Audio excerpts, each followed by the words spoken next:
Hello friends, welcome to Rama's Arusuvai kitchen.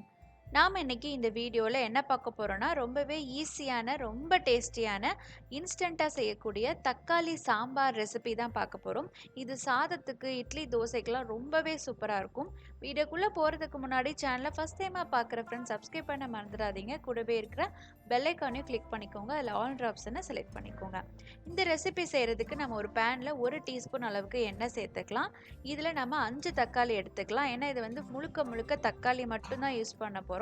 அதனால் நான் 5 தக்காளி எடுத்துக்கிட்டேன். இது நல்லா நம்ம ரோஸ்ட் பண்ணிக்கலாம். அந்த எண்ணெயில் ஒரு பக்கம் நல்லா ரோஸ்ட் ஆன பிறகு திரும்பி இன்னொரு பக்கம் வந்து டர்ன் பண்ணி நல்லா வந்து ரோஸ்ட் பண்ணிக்கோங்க.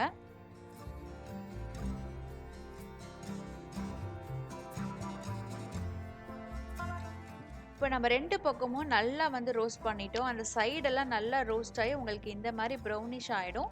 ஸோ இந்த நல்லா ரோஸ்ட் பண்ண பிறகு நல்லா ஆறின பிறகு நம்ம சின்ன சின்ன துண்டுக்கெலாம் நம்ம கட் பண்ணிக்கலாம்.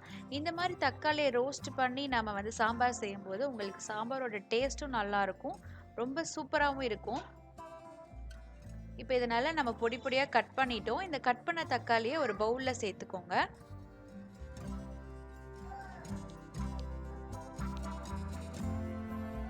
இப்போ இதில் காரத்துக்கு பார்த்தீங்கன்னா 1 டீஸ்பூன் அளவுக்கு காரப்பொடி சேர்த்துக்கலாம்.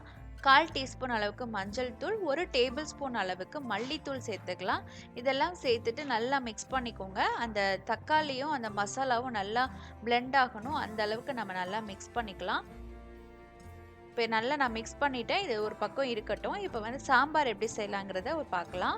அதுக்கு ஒரு பேனில் ஒரு 4 டேபிள் ஸ்பூன் அளவுக்கு எண்ணெய் சேர்த்துக்கோங்க. எண்ணெய் சூடான பிறகு ஒரு 1/2 டீஸ்பூன் அளவுக்கு சீரகம் சேர்த்துக்கலாம். சீரகம் வந்து நல்லா பொரியட்டும். இதுக்கு கடுகு உளுந்த பருப்புலாம் தேவையில்லை, சீரகம் மட்டும் சேர்த்துக்கிட்டா போதும். இதில் நம்ம பொடியாக நறுக்கி வச்சுருக்கிற பூண்டு, ஒரு 3 பல் பூண்டு நல்லா பொடியாக நறுக்கி வச்சுருக்கேன். காரத்துக்கு பார்த்தீங்கன்னா ஒரு 2 வரமிளகா வந்து சேர்த்துருக்கேன். பூண்டும் அந்த வரமிளகாவும் வதங்கின பிறகு பொடியாக நறுக்கி வச்சுருக்கிற வெங்காயத்தையும் சேர்த்து நல்லா நம்ம வதக்கிக்கலாம். கொஞ்சோண்டு கருவேப்பிலையும் சேர்த்து நல்லா வதக்கிக்கோங்க. அந்த வெங்காயம் பூண்டு நல்லா வந்து நல்லா ஆயிலில் நல்லா ஃப்ரை ஆகட்டும். நல்லா ஃப்ரை ஆன பிறகு நம்ம மிக்ஸ் பண்ணி வச்சுருக்கிற அந்த தக்காளியை சேர்த்துக்கலாம். அதுக்கு முன்னாடி கொஞ்சோண்டு பெருங்காயத்தூள் வந்து சேர்த்து நல்லா வதக்கி விட்டுக்கோங்க. ஏன்னா பெருங்காயத்தூள் வந்து இந்த சாம்பாருக்கு ரொம்ப டேஸ்ட்டாக இருக்கும். இப்போ நம்ம மிக்ஸ் பண்ணி வச்சுருக்கிற தக்காளியும் சேர்த்து நல்லா நம்ம வதக்கிக்கலாம். தேவையான அளவுக்கு உப்பு சேர்த்துக்கோங்க.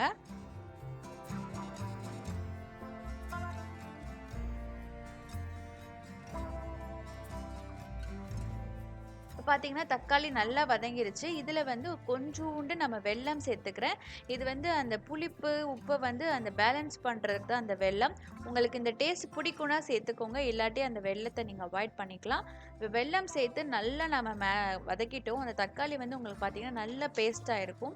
இப்போ இதில் உங்களுக்கு தேவையான அளவுக்கு தண்ணி சேர்த்துக்கலாம். உங்களுக்கு சாம்பார் எப்படி கெட்டியாக வேணுமா இல்லை தண்ணியாக வேணுமான்னு பார்த்துட்டு தேவையான அளவுக்கு தண்ணி சேர்த்துக்கோங்க. தண்ணி சேர்த்து கொதிக்க வச்சிங்கன்னா உங்களுக்கு சூப்பரான சாம்பார் ரெசிபி. இது வந்து ரொம்பவே சிம்பிளான ரெசிபி தான், ஆனால் டேஸ்ட் ரொம்ப சூப்பராக இருக்கும். இதை வந்து நீங்கள் மல்டி பர்பஸ் கூட யூஸ் பண்ணலாம். இட்லி, தோசை எல்லாத்துக்குமே இது ரொம்ப நல்லாயிருக்கும். ஸோ ஃபைனலாக சூப்பரான டேஸ்டியான சாம்பார் ரெசிபி ரெடி ஆகிடுச்சு. கண்டிப்பாக ட்ரை பண்ணி பாருங்கள். ரொம்ப ஈஸியாக செய்யக்கூடிய ரெசிபி தான். இந்த வீடியோ உங்களுக்கு பிடிச்சதுன்னா சேனலை மறக்காமல் சப்ஸ்கிரைப் பண்ணிக்கோங்க, லைக் பண்ணுங்கள், உங்கள் ஃப்ரெண்ட்ஸ் அண்ட் ஃபேமிலிக்கு ஷேர் பண்ணுங்கள். தேங்க்யூ ஃபார் வாட்சிங். நெக்ஸ்ட் சூப்பரான வீடியோவில் சந்திக்கலாம்.